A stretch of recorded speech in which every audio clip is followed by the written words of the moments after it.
Hi hello నమస్తే welcome to విజయ మా ఊరు ఆడియో బుక్స్ ఛానల్. నేను విజయలక్ష్మిని. ఫ్రెండ్స్, నవల స్రవంతిలో శ్రీ యండమూరి వీరేంద్రనాథ్ గారి నవల తులసి దళం ఆడియోగా మీకు వినిపిస్తున్నాను కదా. మరి ఈరోజు తులసి దళం ఆడియో నవల 11వ భాగం వినిపించబోతున్నాను. మరి ఆలస్యం చేయకుండా కథలోకి వెళ్ళిపోదాం.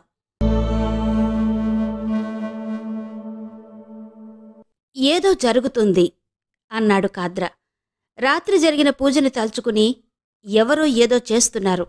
కాశ్మోరా నిన్న సంతృప్తిగా లేదు అన్నాడు. స్వామి భయపడి, అంటే మన పని జరగదా అన్నాడు. మూర్ఖుడా, కాశ్మోరాని ఎదుర్కొనే శక్తి ఈ ప్రపంచంలో ఎవ్వరికీ లేదు. ఎవరో అడ్డు తగులుతున్నారంతే అన్నాడు కాద్ర. రేపే ఫోన్ చేస్తాను స్వామి అన్నాడు స్వామి. పాప నోట్లో విజయవంతంగా రక్తం పోసి పైడితల్లి తమ గదికొచ్చేసరికి సరస్వతి రెడీగా ఉన్నాడు. తలుపులన్నీ బిగించుకుని మూడో కంటికి తెలియకుండా తాగడం వాళ్లకు అలవాటు. ఇప్పటికి అనిత మరణించి వారం రోజులైంది. ఎవరికీ ఏ అనుమానము రాకపోవడం వాళ్లకి చాలా ఆనందంగా ఉంది. ముఖ్యంగా పోలీసులు రాకపోవడం. నేను నిన్ను వదిలిపెట్టను అని అనిత చచ్చిపోతూ వ్రాసిన ఉత్తరం పైడితల్లిని అంతగా భయపెట్టలేదు.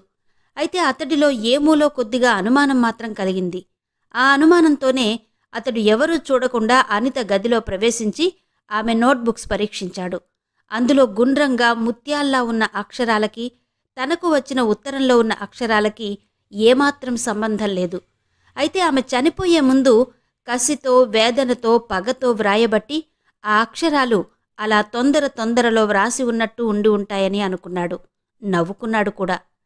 ప్రతి శుక్రవారం ఆ ఇంట్లో ప్రతి గది కడగడం అలవాటు. ఆ విషయం వాళ్ళిద్దరికీ, పైడితల్లికి సరస్వతికి తెలుసు. వాళ్ళు బజార్ నుంచి వచ్చేసరికి వాళ్ల గది కడిగి ఉంది. అందులో చిత్రం ఏమీ లేదు. ఇద్దరూ తలుపులు బిగించి గొళ్ళెం పెట్టారు. పక్క వేసుకుని కూర్చుందామా అడిగాడు సరస్వతి. పైడితల్లి, నేల ఇంక తడిగా ఉందిగా, ఆర్ని అన్నాడు. జేబులో నుంచి జిన్ సీసాన్ని రమ్ని తీశాడు. పైడితల్లి జిన్ తాగుతాడు. సరస్వతికి రమ్ అలవాటు. 2 కోలా బాటిల్స్ అల్మెరాలో ఉన్నాయి. ఇద్దరూ కుర్చీల్లో కూర్చున్నారు. బల్ల మీద గ్లాసులు, బాటిల్సు, నిమ్మకాయలు పెట్టుకుని. ఆడోళ్ల డ్రింకు జిన్ను అన్నాడు సరస్వతి బాటిల్ మూత విప్పుతూ. అయితేనే అన్నాడు పైడితల్లి చాకు తీసుకుంటూ. అందులో నిమ్మకాయ రసం కలిపి తాగితే రుచి ఇంకెందులోనూ ఉండదు అన్నాడు. కుర్చీ వెనక్కి వాలి పైకప్పుకేసి చూసిన సరస్వతి, అరే అదేంటి అన్నాడు. పైడితల్లి కూడా పైకి చూశాడు. ఓ మూల పైన కప్పుకి తెల్ల కాగితం వేలాడుతూ ఉంది. చిన్న నోట్బుక్లో కాగితం తెల్లగా ఉంది. అనిత నోట్బుక్లోది. ఆ కాగితం అక్కడికి ఎలా వచ్చింది? పైడితల్లి దాని గురించి పట్టించుకోకుండా, దాని సంగతికేంలే, ముందు మందు సంగతి చూడు అని తొందర పెట్టాడు. సరస్వతి కుర్చీలో నుంచి లేచి నిలబడి కుర్చీ ఎక్కి కాగితం వైపు చూశాడు. తెల్లటి కాగితం. 2 వైపులా తెల్లగా ఉంది. 2 గోడలు పైకప్పు కలిసే చోట బూజులో చిక్కుబడి ఉంది. ఒక సాలెపురుగు హడావిడిగా అక్కడ్నుంచి సురక్షితమైన ప్రదేశానికి పరుగెత్తింది. సరస్వతి కుర్చీ దిగి కూర్చుంటూ, ఏం లేదు అన్నాడు. నీకు లార్జా స్మాలా? పైడితల్లి రమ్ సీసా వంచుతూ అడిగాడు. లార్జీ. అతడి గ్లాసులో రమ్ పోసి తన గ్లాసులో జిన్ పోసుకున్నాడు. కోలా బాటిల్ తీసి అతని గ్లాసులో సగం వరకు పోస్తూ దిగ్భ్రాంతితో అలానే ఆగిపోయాడు. కోలా రమ్లో కలుస్తూ తెల్లగా పాలలా నీళ్లలా మారిపోతుంది. సరస్వతి తెరిచిన నోరు అలానే ఉండిపోయింది. పైడితల్లి విస్మయంగా క్షణంసేపు చేతిలోని సీసా కేసు చూశాడు.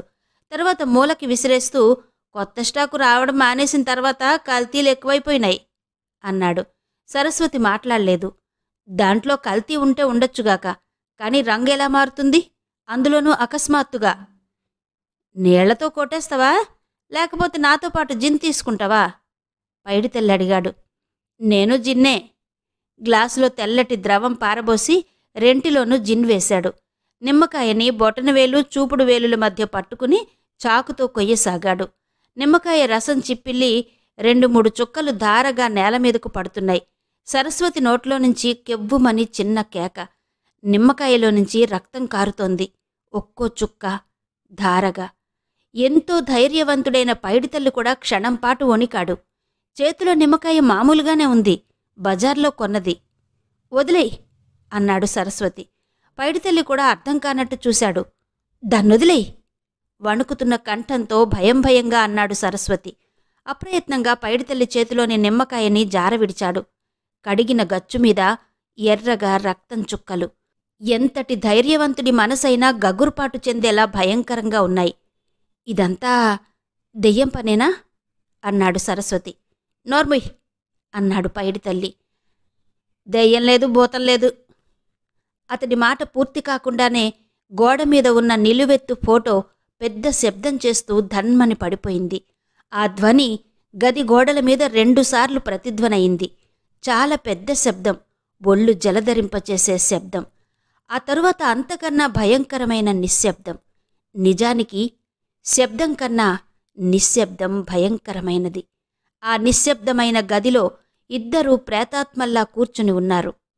ఆ నిశ్శబ్దాన్ని చెదరగొట్టడానికి ప్రయత్నం చేయడం లేదు ఎవరు. ఏంటది? సరస్వతి అడిగాడు. పైడితల్లి అతడి వైపు చూసి ఏంటి అని అడిగాడు. ఎవరో నవ్వలేదు, ఆడపిల్ల అన్నాడు సరస్వతి. పైడితల్లికి ఆ నవ్వు వినిపించలేదు. లేదే అన్నాడు. సరస్వతి లేచి నిలబడ్డాడు.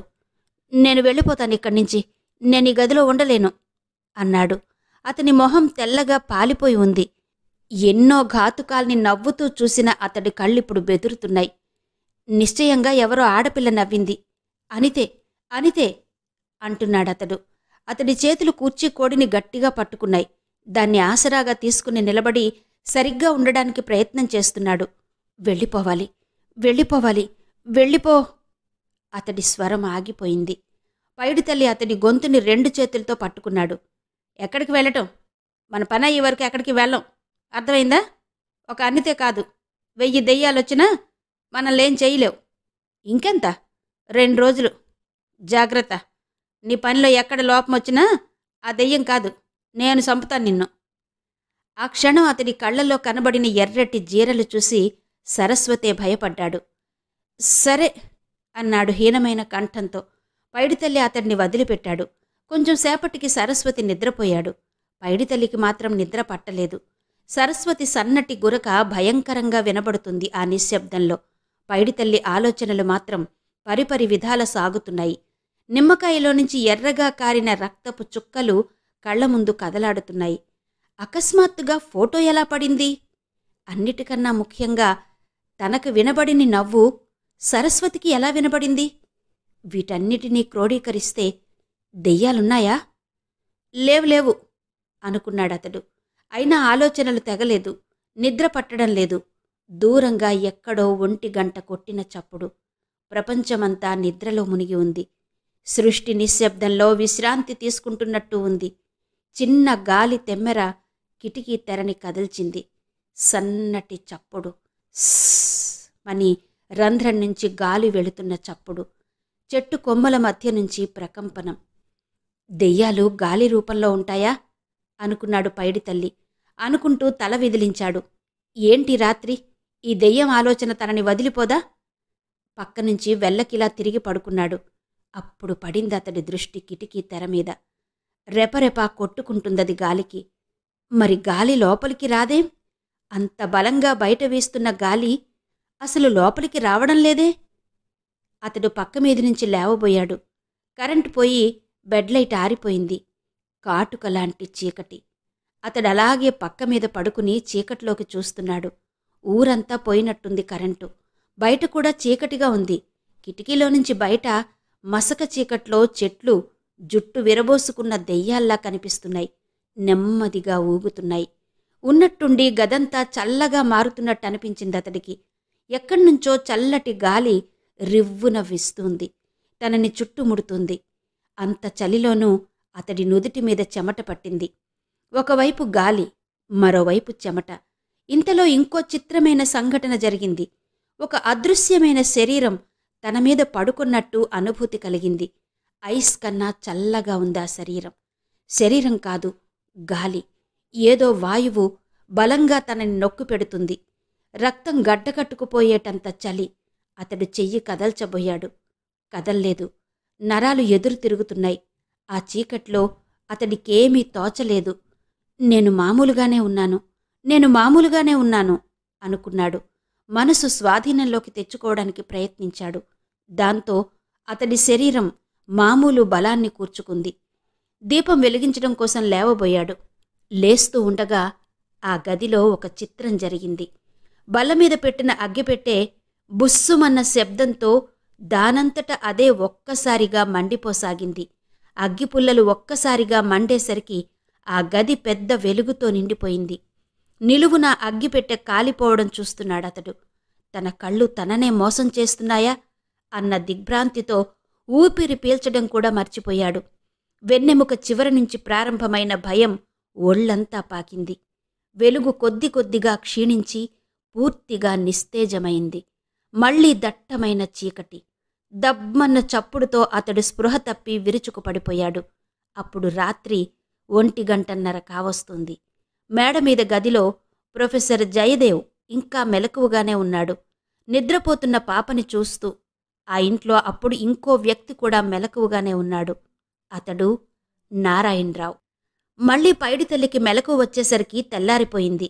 తెల్లటి వెలుగు కిటికీలో నుంచి లోపలికి వాలుగా పడుతోంది. 7 కావస్తుంది. రాత్రి జరిగిందంతా కలగా అనిపించింది. కల కాదని బల్లమీద కాలిపోయిన అగ్గిపెట్టె నిరూపిస్తుంది. పక్కనే సరస్వతి ఇంకా నిద్రపోతున్నాడు. అతని గురక సన్నగా వినిపిస్తుంది. పైడితల్లి ఒళ్ళు విరుచుకుంటూ పక్కమీద నుంచి లేవబోతున్నవాడల్లా షాక్ తగిలినట్టు అలాగే ఆగిపోయాడు. నేలమీద అతని పక్క దగ్గర కాళ్లు పెట్టుకునే చోట ఒక ముగ్గు వేసి ఉంది. సర్పబంధంలా ఉంది ఆ ముగ్గు. భద్రాచలం అడవుల్లో మనిషిని మనుమెకంగా మార్చడానికి రాత్రిపూట నిద్రపోతున్నప్పుడు వేసే ముగ్గు ఎవరు వేశారు? అతడి వెన్నులో చలి మొదలై ఒళ్లంతా వణికించింది. చుట్టూ చూశాడు. తలుపు గొళ్ళెం వేసింది వేసినట్టే ఉంది. మళ్లీ ముగ్గువైపు చూశాడు. ఎవరో ముగ్గు మీద పూజ చేసినట్టు సగం కోసిన నిమ్మకాయ, కుంకుమ. ఆ గది తలుపులు వేసి ఉండగా మానవమాత్రుడెవరూ ఆ గదిలో ప్రవేశించలేడని పైడితల్లికి నిశ్చయంగా తెలుసు. అందులో ఏ విధమైన అనుమానం లేదు. మాయమరలు అవి ఉండడానికి ఇదేమీ జానపద చిత్రం కాదు. ఇది మరెలా జరిగింది? అతడు చుట్టూ చూశాడు. అప్పుడు పడింది దృష్టి కాగితం మీద. క్రితం రోజు గోడకున్న బూజు మధ్యలో చిక్కుబడి ఉన్న కాగితం. బూజు బూజులానే ఉంది. మధ్యలో కాగితం కాగితంలాగే ఉంది. ఎవరూ దాన్ని కదపలేదన్న విషయం తెలుస్తూనే ఉంది. కాగితం మీద సన్నటి సాలెపురుగు దారాలు అసలు చెదర్లేదు. అయినా కాగితం మీద వ్రాసుంది. నిన్న రాత్రి తెల్లగా ఉన్న కాగితం మీద పొద్దున్న కల్లా అక్షరాలు. అతడు నెమ్మదిగా లేచి వెళ్ళి వాటిని చదివాడు. కాగితం మీద నిద్రపోతున్న సాలెపురుగు అలికిడికి లేచి పరుగెత్తింది. తెల్లటి కాగితం మీద ఎర్రటి రక్తంతో వ్రాసిన అక్షరాలు అలుక్కుపోయినట్టు ఉన్నాయి. అతడు ఒక్కో అక్షరమే కూడబలుక్కుంటూ చదివాడు. కాగితం మీద రక్తాక్షరాలు ఇలా ఉన్నాయి: ఇంకో 24 గంటలు. అంతే. తన చేతిలో ఉన్న కాగితాన్ని అతడు పాలిపోయిన మొహంతో చూస్తూ ఉండగా రామయ్య వచ్చి ఫోన్ వచ్చిందని చెప్పాడు. పైడితల్లి కొద్దిగా ఆశ్చర్యపడ్డాడు. తనకి ఆ ఇంటికి ఫోన్ రావడమేంటి? వెళ్ళి రిసీవర్ అందుకుని ఎవరది అన్నాడు యాసగా. దూరంగా సన్నగా పీలగా వినిపించింది కంఠం. నేను స్వామిని. ఉలిక్కిపడ్డాడు పైడితల్లి. చప్పున అటూ ఇటూ చూశాడు. రామయ్య లేడు. శ్రీధర్, శారద పైన పాప దగ్గరున్నారు. అయినా అతడు సంతృప్తి పడలేదు. ఇలా ఇంటికి ఫోన్ రావడం అతనికి ఇష్టం లేదు. ప్రతిరోజూ తనే ఫోన్ చెయ్యాలన్నది వాళ్ల ముందు అనుకున్నది. అందుకే రాంగ్ నెంబర్ అన్నాడు పెట్టేయబోతూ. సరే, అది నాకు తెలుసు. నువ్వేం మాట్లాడకు. నేను చెప్పేది జాగ్రత్తగా విను. అంతా సవ్యంగానే అనుకున్నట్టే జరుగుతున్నది. ఇప్పుడు 8 అయింది. ఈరోజు 20వ రోజు. నిన్న రాత్రి 12ంటికి పాప నోట మాట పడిపోయి ఉంటుంది. పోయిందా? ఏమో, చూడలేదు. ఇప్పుడే లేచాను అన్నాడు విసుగ్గా. అయితే చూడు అన్నాడు స్వామి అట్నుంచి. ఈరోజు కాద్రా చాలా కోపంగా ఉన్నాడు. నిన్న రాత్రి కాశ్మోరా సరిగ్గా జరగనట్టుంది అన్నాడు స్వామి. పైడితల్లి చేతిలో రిసీవర్ బిగుసుకుంది. దవడ కండరం ఎత్తుగా లేచింది. ఏంటి అన్నాడు. అందుకే మరి ఫోన్ చేసింది. నిన్నెవరైనా కొత్తవాళ్లు పాప దగ్గరికి వచ్చారా? పైడితల్లి క్షణం ఆలోచించాడు. అటూ ఇటూ చూసి ఎవరూ వినడం లేదని నిశ్చయించుకున్నాక మౌత్ పీస్లో నెమ్మదిగా ఎవరో ప్రొఫెసరట వచ్చారు అన్నాడు. అయితే అతన్ని ఈరోజు సాయంత్రంలోగా మన దారి నుంచి తొలగించు. ఏ చిన్న ఆటంకమూ మనకి 2 రోజుల్లో రావడం నాకిష్టం లేదు అట్నుంచి వినబడింది. రాష్మోకాకి అడ్డులేదు అన్నాడు పైడితల్లి పదాన్ని తిరగేసి. అయినా కాద్రా కొద్దిపాటి అలజడి చెందడం కూడా నాకిష్టం లేదు. అట్నుంచి స్వామి కంఠం స్థిరంగా వినిపించింది. తర్క వితర్కాలు ఫోన్లో అనవసరం. ఈరోజు ఆఖరి రోజు. రాత్రి 12కి పాప కోమాలోకి వెళ్ళిపోతుంది. అదే సమయానికి పాప వెంట్రుకలు శ్మశానంలో కాలాలి. ఆ పని నువ్వు చెయ్యి. సరస్వతి ఎలా ఉన్నాడు? అడిగాడు స్వామి. బాగానే ఉన్నాడు. ఈరోజే ఆఖరి రోజని చెప్పు. రేపట్నుంచి వేలు సూదితో పొడుచుకోనక్కర్లేదు. ఈరోజు 3 చుక్కలు పోయగానే పాప కోమాలోకి వెళ్ళిపోతుంది. ఆ తర్వాత 24 గంటలు కోమా మత్తులోనే ఉంటుంది. ఆ మత్తులోనే రేపు రాత్రి 12కి ఆమె ప్రాణం పోతుంది. నువ్వు చెయ్యాల్సింది వెంట్రుకలు కాల్చడం, ఆ ప్రొఫెసర్ని అడ్డు తొలగించడం. ఆ 2 పనులు. ఇంతకీ పాప మాట పడిపోయిందా? పోకపోతే ప్రొఫెసర్ సైన్స్ గెలిచినట్టు, పోతే మన మంత్రశక్తి గెలిచినట్టు. పోయిందా? అడిగాడు స్వామి. పైడితల్లి ఆ మాటకి సమాధానం చెప్పబోతుంటే మెట్ల మీద చప్పుడైంది. రామయ్య మెట్ల మీద దాదాపు పరుగెడుతున్నట్టు దిగుతున్నాడు. అతడి మొహం ఆతృతతో నిండిపోయింది. శారదమ్మగారు ఫిట్టొచ్చి పడిపోయారు. డాక్టర్కి ఫోన్ చెయ్యండి బాబూ అన్నాడు. ఫిట్టొచ్చా? ఎందుకు? కంగారుగా, తులసమ్మకి ఇప్పుడే మెలకు వచ్చింది బాబూ. మాట్లాడడం లేదు. మాట పడిపోయింది అన్నాడు. ఆ విశ్వాసపాత్రమైన నౌకరు నుదురంతా చెమట పట్టింది. చేతులు నులుముకుంటున్నాడు. పైడితల్లి, అయ్యో మాట పడిపోయిందా? అయితే తొందరగా డాక్టర్కి ఫోన్ చెయ్యాలి అన్నాడు. మాట పడిపోయిందన్న మాట ఫోన్లో అవతలి వ్యక్తికి వినబడిందన్న విషయం పైడితల్లికి తెలుసు. అస్థిపంజరంలా పక్క మీద పడి ఉన్న కూతుర్ని చూస్తున్నాడు శ్రీధర్. పాప నోట మాట రావడం లేదు. ఏ ఏ అంటోంది. అంతే. ఆ పైన మాట రాదు. చెప్పాలన్న తపన తప్ప. ఏడుస్తుంది. కంటి నుంచి నీటి చుక్క చెంప మీదకు రాలుతుంది. అంతే తప్ప మాట రాదు. చుట్టూ ఉన్న వాళ్లకి కూడా కంట నీరు తిరుగుతుంది. మౌనంగా అక్కడ్నుంచి నిష్క్రమిస్తారు. పాపకి మాట పడిపోయిందని తెలియగానే శారదకి ఫిట్ వచ్చింది. నిజానికి పాపకన్నా ఆమె పరిస్థితే విషమంగా ఉంది. పాప గొంతులో ఏదో అడ్డుపడినట్టు గురగురలాడుతుంది. మాట రాదు. డాక్టర్ సంగతి మామూలే. వచ్చాడు, రకరకాల పరీక్షలు చేశాడు. ఈసారి రోగానికి కొత్త పేరు పెట్టాడు. రోజుకో పేరు పెడుతూనే ఉన్నాడు. ఇంటెన్సివ్ కేర్లో పాపని ఉంచడానికి శారద ఒప్పుకోలేదు. ఈ విషయంలో ఆమె వాదనతో ఏకీభవించాడు శ్రీధర్. రోగమేంటో తెలియనప్పుడు ఏ కేర్ అయితేనే అన్నాడు. అతడికెందుకో 6th సెన్స్ చెబుతోంది పాప మరణం తథ్యమని. జరుగుతున్నది అంతా ప్రేక్షకుల్లా చూస్తున్నాడతను. మనసులో ఏమూలో ఒక మారుమూల, ఒక చీకటి కోణపు గదిలో అతడు అస్పష్టంగా దేవుణ్ణి ప్రార్థిస్తున్నాడు. భగవంతుడా, అభం శుభం తెలియని పాపని ఇక బాధ పెట్టకు. తొందరగా నీలో ఐక్యం చేసుకో. ఏ తండ్రి కోరని ప్రార్థన అది. ఏ తండ్రికి రాకూడని స్థితి అది. కాని జరుగుతున్నదంతా చూస్తుంటే అదే మంచిదేమో అనిపిస్తుంది. ఓ పసిపాప బాధతో మెలికలు తిరిగిపోవడం, రెక్కలు విరిగిన పక్షిలా గిలగిలా కొట్టుకోవడం. నోరున్నప్పుడు అమ్మా అని ఆక్రందన అన్నా చేసేది. ఇప్పుడదీ లేదు. కంటి నీటి చుక్కే మనసు బాధను బహిర్గతం చేసేది. డాక్టర్ పరీక్ష చేసి వెళ్ళాడు. ఇంకో 4 మందులు, 2 ఇంజెక్షన్లు, IV ఫ్లూయిడ్స్, ఇంట్రావీనస్. గోడ గడియారం 12 కొట్టింది. మధ్యాహ్నమయ్యింది. ఎక్కడో కాకి దాహంతో అరుస్తోంది. గంటలు లెక్కపెట్టిన పైడితల్లి అనుకున్నాడు, ఇంకా 36 గంటలు అంతే అని. ఇంకో 12 గంటల్లో 21వ రోజు ప్రవేశిస్తుంది. పాప కోమాలోకి వెళ్ళిపోతుంది. ఆ తర్వాత ఒక రోజు, 24 గంటలు. అక్కడ 21వ రోజు రాత్రి 12ంటికి కాశ్మోరా నిద్ర లేవగానే హోమంలో పాప బొమ్మ తాలూకా భాగాలు పడగానే చండీ, ప్రచండీ, చండోగ్ర, చండనాయక, ఉగ్రచండీ మొదలైన అష్టశక్తులు సంతృప్తి చెందగానే ఇక్కడి పాప ఆఖరి శ్వాస వదులుతుంది. హోమం సంగతి అనుకోగానే అతనికి పాప వెంట్రుకలు శ్మశానంలో ఈరోజు కాల్చాలన్న సంగతి గుర్తొచ్చింది. కాశ్మోరాలో 20వ రోజు రాత్రి రోగి వెంట్రుకల్ని కాల్చాలి. అతడు లేచి పాప ఉన్న గదిలోకి వెళ్ళాడు. పాప పక్కనే కుర్చీలో శ్రీధర్ కూర్చొని ఉన్నాడు. జుట్టు తైల సంస్కారం లేక రేగి ఉంది. నిద్రలేక కళ్ళు ఎర్రగా ఉన్నాయి. నేనుంటాను, మీరెళ్ళండి అన్నాడు పైడితల్లి. పర్లేదు, మీరసలు విశ్రాంతి తీసుకోవడం లేదు, కొంచెంసేపు తీసుకోండి అన్నాడు పైడితల్లి. శ్రీధర్ ఏదో అనబోతూ ఉంటే కింద ఎవరో వచ్చిన అలికిడి వినిపించింది. బాల్కనీలోంచి చూస్తే అబ్రకదబ్ర. అతడిని తీసుకురావడానికి కిందకు వెళ్ళాడు శ్రీధర్. పాప పైడితల్లినే చూస్తుంది. అతను పాపను చూసి వికృతంగా నవ్వాడు. రెండడుగులు ముందుకు వేశాడు. పాప భయంతో కుంచించుకుపోయింది.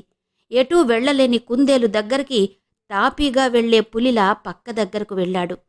చిన్న జుట్టుపాయని వేళ్లతో లాగి పట్టుకున్నాడు.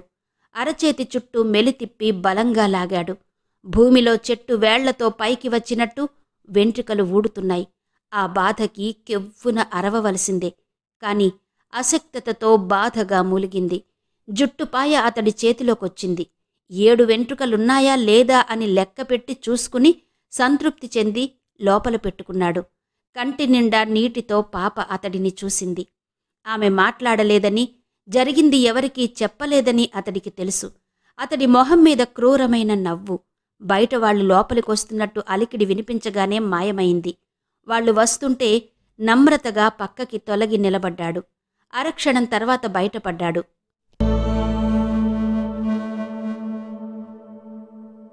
ఎలా ఉంది? అబ్రకదబ్ర అడిగాడు. మామూలే, మరింత వీక్ అయింది శ్రీధర్ చెప్పాడు. పార్థసారథి ఏమంటారు? The hell with him. నాకందరి మీద నమ్మకం పోయింది. అలసట, విసుగు, ఓటమి అన్నీ కలిసిన స్వరంతో అన్నాడు శ్రీధర్. 2 కప్పులతో రామయ్య కాఫీ తీసుకొచ్చాడు. అబ్రకదబ్ర అతన్ని చూసి పలకరింపుగా నవ్వాడు. నాకొద్దు అన్నాడు శ్రీధర్. అబ్రకదబ్రకి 1 కప్పు ఇచ్చి ఇంకోటి లోపలికి తీసుకువెళ్ళిపోయాడు. ఆయుర్వేదం వాడితే? కాఫీ కప్పు కింద పెడుతూ అబ్రకదబ్ర అన్నాడు. శ్రీధర్ మాట్లాడలేదు. అబ్రకదబ్ర లేచి పాప దగ్గరకు వెళ్ళాడు. నుదుటి మీద చెయ్యి వేసి చూశాడు. నార్మల్, అంతా నార్మల్గానే ఉంటుంది. రోగం మాత్రం తగ్గదు. ఎలా ఉంది పాపా? పాప అతడి వైపు చూసింది. ఏ ఏ శ్రీధర్కి ఉప్పెనలా దుఃఖం ముంచుకొచ్చింది. నోటికి చెయ్యి అడ్డు పెట్టుకుని బయటకు వెళ్ళిపోయాడు. 2 నిమిషాల తర్వాత అబ్రకదబ్ర బయటకొచ్చేసరికి అతడు పిట్టగోడని పట్టుకుని నిలబడి ఉన్నాడు. ఆ కొద్దిసేపట్లో అతడు సర్దుకున్నాడు. అబ్రకదబ్ర అతడి భుజం మీద స్నేహపురస్కరంగా చెయ్యి వేసి, నీకు చెప్పేటంత పెద్దవాణ్ణి కానుగాని ఒకటి మాత్రం చెప్పగలను. కష్టమొచ్చినప్పుడే మనం ధైర్యంగా ఉండాలి అన్నాడతను. అతడు తలూపి ఇట్స్ ఆల్ రైట్ అన్నాడు. ఇద్దరూ అక్కడే కొంచెంసేపు నిలబడి ఆ విషయం గురించి మాట్లాడుకున్నారు. ఇంకో డాక్టర్కి చూపిద్దామా అడిగాడు అబ్రకదబ్ర. శ్రీధర్ తల అడ్డంగా ఊపుతూ నో అన్నాడు. పార్థసారథి మీద నాకు బాగా నమ్మకం ఉంది. అదికాక ఇంకో 2 డాక్టర్లని తనే తీసుకువచ్చాడు కూడా. అబ్రకదబ్ర మాట్లాడలేదు. ఇద్దరూ మెట్లు దిగి కిందికొస్తుంటే అతను మళ్ళీ అన్నాడు. పోనీ నేచర్ క్యూర్ హాస్పిటల్లో చేర్పిస్తే? ఏమని చేర్పిస్తాం అన్నాడు శ్రీధర్. అసలు రోగమేంటో తెలీదు. వచ్చిన రోగం రావడం లేదు. రోజుకో కంప్లైంట్, 20 రోజుల నుంచి రోజుకో రోగం అన్నాడు శ్రీధర్. అబ్రకదబ్ర మెదడులో ఏదో మెరిసినట్టయింది. మెట్లు దిగుతున్నవాడల్లా చటుక్కున ఆగిపోయాడు. 20 రోజుల నుంచి రోజుకో రోగం. అతడికి ఎప్పటివో ఫకీరు మాటలు జ్ఞాపకం వచ్చినాయి. చేతబడి కన్నా పెద్ద విద్య ఏంటది? కాశ్మోరా. అతడి మొహం ఏదో రహస్యాన్ని కనుక్కున్నట్టు వెలుగుతో నిండిపోయింది. యురేకా అని అరిచాడు. శ్రీధర్ అతడి వైపు చిత్రంగా చూశాడు. పెట్టిన బాధ పెట్టకుండా మనిషిని 21 రోజుల పాటు పీడించి చంపే విద్య కాశ్మోరా. అతడి కళ్ళు మిలమిలా మెరుస్తున్నాయి. అయితే శ్రీధర్ మొహంలో ఏ భావమూ లేదు. ఈ మంత్రతంత్రాల గురించి విని విని అతడు అలసిపోయాడు. నాకో ఫకీరు చెప్పాడు, ఈ కాశ్మోరాని ప్రయోగించేవాళ్లు దాదాపు ఇప్పుడెవరూ లేరట. కాని ఇది నిశ్చయంగా కాశ్మోరాయే అన్నాడు అబ్రకదబ్ర. శ్రీధర్ మొహం చిట్లించి ఏంటి నువ్వనేది అన్నాడు. మన పాప మీద ఎవరో కాశ్మోరాని ప్రయోగించారు చెప్పాడు అబ్రకదబ్ర. ఎందుకు? అబ్రకదబ్ర దీనికి వెంటనే జవాబు చెప్పలేకపోయాడు. కాని లోపల్నుంచి ఉద్వేగం తన్నుకొస్తుంది. తను ఇంత కష్టపడి కనుక్కున్న దానిని అంత తేలిగ్గా శ్రీధర్ తీసేయడం అతనికి నచ్చలేదు. తనతో పాటు అతడు ఎగిరి గంతేస్తాడని అనుకున్నాడు. వెంటనే భూతవైద్యుణ్ణి సంప్రదిస్తాడనుకున్నాడు. శ్రీధర్ మాత్రం తాపీగా, ఆ ఫకీరు నీకింకా ఏం చెప్పాడు బ్రాహ్మణ్ అని అడిగాడు. అతడు ఆ మాత్రం ఇంట్రెస్ట్ చూపించడం చూసి బ్రాహ్మణ్ ఉత్సాహంగా ముందుకొంగి, 1000 సంవత్సరాల క్రితం కొంతమంది ఈ విద్యను ఉపయోగించి ప్రత్యర్థుల్ని చంపేవారట. ఆ ఫకీరు నాకు నేర్పుతానన్నాడు. పెట్రోల్లో చెయ్యి ముంచి దానిమీద అగ్గిపుల్ల వెలిగిస్తే చెప్పబోతున్నవాడల్లా ఆగాడు. అంత విషాదంలోనూ శ్రీధర్ నవ్వాడు. అబ్రకదబ్ర నాలిక కరుచుకొని, చేయి కాల్చుకోవడం అదంతా వేరే సంగతనుకో, కాశ్మోరాలో అంటూ ఏదో చెప్పబోయాడు. బ్రాహ్మిణ్ ఆపుచేశాడు అతన్ని శ్రీధర్. దయచేసి నువ్వింకేమీ చెప్పకు. ఇలాంటి విషయాలన్నీ మీ ఆవిడైతే ఇంట్రెస్టింగ్గా వింటుందని నా ఉద్దేశం. నువ్వెళ్ళి అక్కడ చెబితే బావుంటుంది అన్నాడు. అతడి మొహం ఎర్రబడింది. సర్లే అయితే, ఇక విషయం వదిలిపెట్టు అన్నాడు. నేను కోరేది అదే అన్నాడు శ్రీధర్. నేను వెళ్ళొస్తాను చెప్పాడు అబ్రకదబ్ర. శ్రీధర్ అతడి దగ్గరగా వెళ్ళి భుజం మీద చెయ్యి వేశాడు. బ్రాహ్మిణ్, మా మీద మీరందరూ చూపిస్తున్న అభిమానానికి నా కృతజ్ఞతలు మాటల్లో చెప్పుకోలేను. కానీ మా స్థితి కూడా అర్థం చేసుకో. నా తరపు నుంచి ఏదైనా తప్పుంటే క్షమించు అన్నాడు శ్రీధర్. ఆ మాటల్లో ఆప్యాయతకి కదిలిపోయాడు బ్రాహ్మిణ్. సారీ శ్రీధర్, నేనే ఈ అర్థం లేని భూతాల గురించి దెయ్యాల గురించి మాట్లాడి మిమ్మల్ని మరింత బాధ పెడుతున్నాను అన్నాడు. ఇంకీ విషయం మర్చిపోదాం అన్నాడు శ్రీధర్. నేను అదే చెబుదామనుకుంటున్నాను. Good night Brahmin. Good night. Shake hand ఇచ్చి వెనుతిరిగాడు. శ్రీధర్ లోపలికి వెళ్ళిపోయాడు. అబ్రకదబ్ర తల తిప్పి చూశాడు. ఏదో చెప్పాలన్న ఆతృతతో తన వైపే చూస్తున్న రామయ్య కనిపించాడు. సాయంత్రం 6 అయింది. ఇంకా 6 గంటలు అన్నాడు పైడితల్లి. ఇంకా 6 గంటల్లో పాప కోమాలోకి వెళ్ళిపోతుంది. ఆ తర్వాత 24 గంటలు. ఇద్దరూ గుంభనంగా నవ్వుకున్నారు. అర్ధరాత్రి వరకు మెలకువగా ఉండే శ్రమ కూడా తప్పుతుంది. 12 వరకు ప్రతిరోజూ మెలకువగా ఉండలేక చచ్చాను బాబూ అన్నాడు సరస్వతి. పైడితల్లి లేచాడు. మరి నేను వెళ్ళొస్తాను, వీటిని శ్మశానంలో కాల్చాలి అంటూ వెంట్రుకలు పట్టుకుని లేచాడు. మనం రేపొద్దున్నే ఇల్లు ఖాళీ చేయొచ్చా? ఇలా వెంటనే ఖాళీ చేస్తే అడిగాడు సరస్వతి. ఇలా వెంటనే ఖాళీ చేస్తే అనుమానం రావచ్చు. పెద్దకరం వరకు ఉందాం అని నవ్వాడు పైడితల్లి. పైడితల్లి వెళ్ళాక తలుపు దగ్గరగా వేసి గోడకి ఆనుకుని కూర్చున్నాడు సరస్వతి. చూపుడు వేలు పైకెత్తి చూసుకున్నాడు.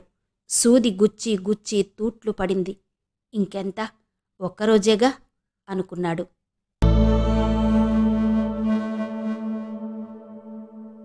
మీతో కొంచెం మాట్లాడాలి బాబుగారు, ఇప్పుడు కుదురుతుందా అని రామయ్య అబ్రకదబ్రని అడుగుతున్న సమయానికి జయదేవ్ కార్ ఆ ఇంటిని చేరుకుంది. అయితే వాళ్ళిద్దరూ అతన్ని పట్టించుకోలేదు.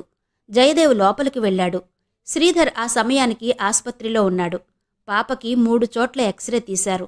విభ్రాంతి కలిగించే విషయమేంటంటే పాప గొంతు అడుగు భాగాన బంతిలాంటి పదార్థం ఎక్స్రేలో కనబడింది. ఈ ఫారిన్ బాడీ వల్లే మాట పడిపోయిందా? శ్రీధర్ పార్థసారథిని అడిగాడు. పార్థసారథి జవాబు చెప్పలేదు. ఇది అతనికి తెలుసు, కాని అది చెప్పి మరోసారి తేలికవడం లేదు. అప్పటికే ఓటమి చివరి అంచున ఉన్నాడతడు. పాప కంఠం ఉబ్బిలేదు, మామూలుగానే ఉంది. మాట మాత్రం రావడం లేదు. ప్రొఫెసర్ పాప వైపు జాలిగా చూసి తల పంకించాడు. శారద నిర్వికారంగా ఇద్దర్నీ చూస్తోంది. తాంత్రిక విద్యలకి సైన్స్కి మధ్యనున్నది హిప్నసిస్ అనుకుంటే హిప్నటిస్టులు కూడా మంత్రతంత్రాల్ని చేతబడుల్ని నమ్మరు. ఒక విధంగా హిప్నాటిజం కూడా సైన్సే. దురదృష్టవశాత్తు శ్రీధర్కి ఈ సైన్సు మీద కూడా నమ్మకం లేదు. కాని శారద దీన్ని స్వయంగా తన కళ్లతో చూసింది. ఈ ప్రపంచంలో పాపని రక్షించగలిగేవాడెవరైనా ఉంటే అది ఒక్క ప్రొఫెసరేనని ఆమె నమ్మింది. అయితే కొన్ని వేల సంవత్సరాల చరిత్ర ఉన్న క్షుద్ర తాంత్రిక విద్యల ధాటిని ఇప్పుడిప్పుడే ప్రాచుర్యం పొందుతున్న ఈ సైన్స్ ఎలా ఎదుర్కోగలదనేది వేచి చూడాల్సిందే. పాప మాట ఎలా పడిపోయింది అన్న కారణం ఆలోచించలేదు ప్రొఫెసర్. పాప నోట మాట పలికించడం ఎలాగా అని ఆలోచిస్తున్నాడు. శారద అతడినే చూస్తోంది. జయదేవ్ ముందుకు వంగి, నీ పేరేంటి పాపా అన్నాడు. బలవంతా గొంతులోకి తెచ్చుకున్న పాప నోట మాట రాలేదు. అతడు గొంతుని వేళ్లతో సుతారంగా నిమిరాడు. ఎంత సున్నితంగా ముట్టుకున్నా పాప గిజగిజలాడిపోతుంది. ఆ బాధ తను చూడలేనట్టు శారద అతన్ని వారించింది. అది అర్థం చేసుకున్నవాడిలా అతడు మరేమీ ప్రయత్నించలేదు. పాప కనురెప్పల మీద చెయ్యి వేసి, నువ్వు నిద్రపోతున్నావు, నువ్వు నిద్రలోకి జారుకున్నావు, నువ్వు హాయిగా నిద్రపోతున్నావు, స్లీప్ స్లీప్ అంటున్నాడు. రిథమెటిక్గా వినిపిస్తున్న అతడి కంఠం ఒక విధమైన తీగ మీద వేలితో మీటుతున్నట్టు ఆ గది గోడల మధ్య ప్రతిధ్వనిస్తూ ఉంది. వింటున్న శారదకే మైకం వచ్చినట్టుగా ఉంది. 10 సెకండ్లలో పాప ట్రాన్స్లోకి జారుకుంది. పాప మత్తులోకి జారుకున్నాక జయదేవ్ శారద వైపు తిరిగాడు.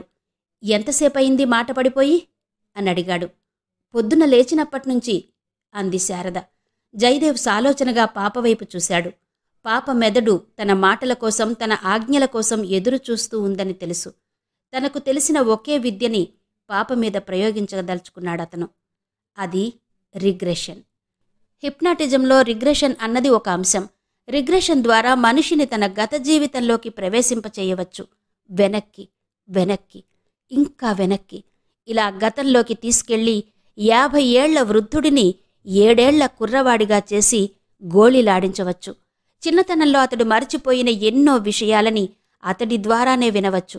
అయితే ఈ రిగ్రెషన్ ద్వారా వెనక్కి తీసుకెళ్లి 50 ఏళ్లవాణ్ణి 5 ఏళ్లవాడిగా చేసి, ఇంకో సంవత్సరం వెనక్కి తీసుకెళ్లి 4 ఏళ్లవాడిగా చేసి, ఆ తరువాత 3 ఏళ్ళు, 2 ఏళ్ళు, 1 ఏడు, తల్లి కడుపులో పిండం. అంతే, అంతవరకు మాత్రమే చేయగలడు హిప్నటిస్ట్. ఇంకా వెనక్కి వెళ్ళగలిగితే రీఇన్కార్నేషన్, గత జన్మ. మళ్ళీ ఇది తాంత్రిక విద్య, సైన్స్కి అందనిది. దీన్ని హిప్నటిస్ట్ సాధించలేకపోతున్నాడు. మనిషిని తల్లి కడుపులోనికి తీసుకెళ్లగలిగినవాడు అంతకన్నా వెనక్కి ప్రస్తుతం 1980లో వెళ్లలేకపోతున్నాడు. ఏమో 2080 సంవత్సరంలో వెళ్లగలడేమో. ఈ రిగ్రెషన్ ద్వారానే జయదేవ్ పాపతో మాట్లాడించడానికి పూనుకున్నాడు. అతడు పాప మీదుగా వంగి చెవిలో నెమ్మదిగా మాట్లాడసాగాడు. నువ్వు నా మాటలు తప్ప ఇంకేమీ వినడం లేదు. నీ ఆలోచనలన్నీ నా మాటలు కంట్రోల్ చేస్తున్నాయి. నువ్వు నెమ్మదిగా, నెమ్మదిగా నిన్నటికి వెళుతున్నావు. నువ్వు నిన్నట్లోకి వెళుతున్నావు. నువ్వు నిన్నట్లోకి వెళుతున్నావు. నిన్న నువ్వు మాట్లాడుతూనే ఉన్నావు. నువ్వు నిన్నట్లోకి వెళుతున్నావు. నిన్న నువ్వు మాట్లాడుతూనే ఉన్నావు. నీ గొంతు కండరాల్లో బలం ఉంది. నిన్న మాట్లాడావు నువ్వు. నిన్న నీ పేరేంటి అని అడిగితే చెప్పగలిగావు. జ్ఞాపకం తెచ్చుకో నిన్నటి రోజు. నిన్నటి రోజు నీవు నిన్నలోకి ప్రవేశిస్తున్నావు. నిన్న నువ్వు మాట్లాడగలిగావు. నీ గొంతు కదిలింది, మాట్లాడగలిగావు. నెమ్మదిగా పాప గొంతు కండరాలు కదలడాన్ని శారద దిగ్భ్రాంతితో చూసింది. నిన్న నువ్వు మాట్లాడావు. నీ గొంతు కదులుతుంది. నిన్న నిన్న ఆగి నీ పేరేంటి అని అడిగాడు జయదేవ్. తులసి. పాప జవాబు చెప్పేసరికి శారద ఆనందం పట్టలేక చిన్నగా అరిచింది. అదే ఆమె చేసిన తప్పు. ఆ కేక ఆ కింది గదిలో ఉన్న పైడితల్లికి వినిపించింది. అతడు చప్పున లేచాడు. మరుక్షణం బల్లిలా అతడు చప్పుడు చెయ్యకుండా నెమ్మదిగా మెట్లెక్కుతున్నాడు. ఈరోజే వారం? గురువారం. శారద టేబుల్ వైపు చూసింది. ఆ రోజు శుక్రవారం. కిటికీలో నుంచి సన్నటి నీడ పడడం వాళ్ళిద్దరూ గమనించలేదు. కిటికీ అవతల పైడితల్లి వింటున్నాడు. తులసి మాట్లాడడం విని అతడి దవడ కండరం కసితో బిగుసుకుంది. పైడితల్లి ఏం చదువుకున్నాడో ఎవరికీ తెలీదు. కాని ఒక్కోసారి అతడికి తెలియని విషయం లేదేమో అనిపిస్తుంది. సైన్స్, జాగ్రఫీ, ఇంగ్లీష్ అన్నీ. ప్రొఫెసర్ జయదేవ్ రిగ్రెషన్ ద్వారా పాపని వెనక్కి తీసుకెళ్లి పాపతో మాట్లాడగలిగాడని అతడు గ్రహించాడు. బాగా చీకటిగా ఉంది. అప్పుడు 7 కావస్తుంది. ఇంకా 5 గంటలుంది 12 కొట్టడానికి. 12 అయితే చాలు, పాప కోమాలోకి వెళ్ళిపోతుంది. అప్పటి వరకు ఎంతో బాధననుభవించిన ఆ పాప లేత అవయవాలు శాశ్వత నిద్రలో విశ్రాంతి తీసుకోవడం ప్రారంభిస్తాయి. కళ్ళు, హృదయం, చెవులు అన్నీ. హిప్నటిస్టు ఏం చేయగలిగినా అవతలి వ్యక్తి మెదడు ససెప్టబుల్గా ఉన్నంతవరకే. ఇంకో 5 గంటల తర్వాత పాప కోమాలోకి వెళ్ళాక ఏం చేయగలడు? ఈ విషయం గుర్తొచ్చి పైడితల్లి పెదవుల మీద చిరునవ్వు వెలిసింది. ఇంకో 5 గంటలు. పాప చెవులు పనిచేయడం మానేయగానే, మెదడుకు ఆజ్ఞ తీసుకునే శక్తి పోగానే. అయినా పైడితల్లి ఏ విధమైన రిస్కు తీసుకోదలుచుకోలేదు. అందులోనూ అతడికి బిస్తా నుంచి ఫోను కూడా వచ్చింది. మనుషుల్ని చంపడం అతడికి కొత్త కాదు. అయితే అతడికి ఆ రోజు చాలా పనులున్నాయి. ముఖ్యంగా 12ంటికి శ్మశానంలో పాప వెంట్రుకలు కాల్చి నల్లపిల్లి రక్తంలో కలపాలి. ఈ హిప్నటిస్ట్ ఏమీ సాధించడనేది నిర్వివాదాంశం. అయినా ఎందుకతన్ని బ్రతికించడం? అతడి మెదడులో ఒక ఊహ మెరిసింది. మరుక్షణం అతడు చప్పుడు చేయకుండా మెట్లు దిగాడు. సరిగ్గా 10 నిమిషాల తర్వాత సదరన్ హిల్స్లో ఉన్న జయదేవ్ ప్లాట్ దగ్గర ఉన్నాడతడు. పక్కనే ఇండస్ట్రియల్ ఎస్టేట్ లైట్లు మసగ్గా కనిపిస్తున్నాయి. అతడు మెట్లెక్కుతూ ఉంటే కింద ఇంటావిడ అడిగింది, కౌన్ హై?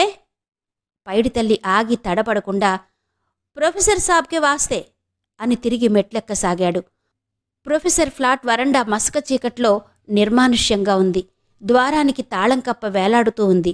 పైడితల్లి మిషన్ కన్నా వేగంగా పనిచేస్తున్నాడు.